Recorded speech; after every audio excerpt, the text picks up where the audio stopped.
यांच्या खूप मागे लागलेले की बऱ्याच दिवस झालं कुठे बाहेर घेऊनच गेले नाही.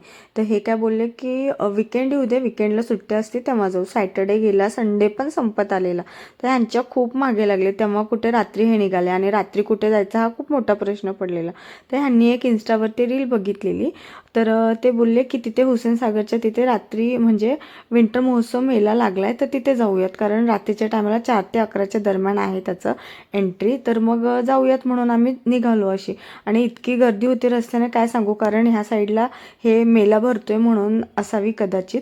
आणि एरवी पण खूप असते, पण आज त्याच्यापेक्षाही जास्त होते. आणि इथे येऊन बघतो तर काय तिकिटाला एवढी लाईन होती ना काय सांगू. आणि मध्ये जाण्यासाठी पण तेवढीच लाईन होती. मला वाटलं की हे एवढे लोक बघून हे तर मला काही नेणारच नाही. पण ह्यांनी शेवटी नाही का तिकीट काढलं आणि आम्ही मध्ये गेलो. मध्ये येऊन बघतो तर काय इतका जल्लोष, इतके गाणे जोरजोरात वाजत होते.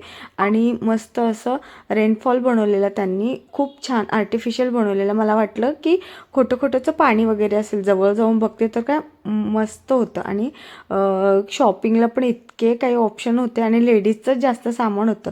हे म्हणे जिथं जाईल तिथं तुम्हाला लेडीजचं सगळं शॉपिंग दिसतंय, माणसांचं मात्र दिसतच नाही आहे. आणि हे बघा वॉटरफॉलचा असं सगळे आनंद लुटत होते. कोणी फोटो काढते, कोणी डान्स करते, कुठं स्नोफॉल पडते, तर तिथं मोठ्यापासनं तर लहानापर्यंत गाण्यावरती मस्त डान्स करत होते. आणि हे बघा काही ॲनिमल्स असे बनवलेले सेटअप, तर ते एकदम हुबेहूब खरे वाटत होते. त्यांना बघून कुठेतरी भीती पण वाटत होती. आणि बाहेर पडलो तर का खायचं भरपूर होतं. यांनी म्हणे जत्रेमध्ये चांगलं भेटत नाही, नाही खायचं म्हणून म्हटलं आकाश पाळण्यात तरी बसू. तर त्यांना भीती वाटते तर तेच पण नाही बसलो. परत आम्ही बाहेर निघालो. बाहेर येऊन बघतो तर काय गाण्यांवरती मस्त असे कारंजे नाचत होते. हे हुसेन सागरचं लास्ट पॉईंट आहे बॅक साईडचं. खूप छान कारंजे होते. म्हटलं यांना एक फोटो तरी काढा, ते पण नाही काढलं. निघालो आम्ही आणि जेवण करण्यासाठी हॉटेलमध्ये गेलो. जेवण वगैरे केलं आणि थंडी इतकी वाजत होती.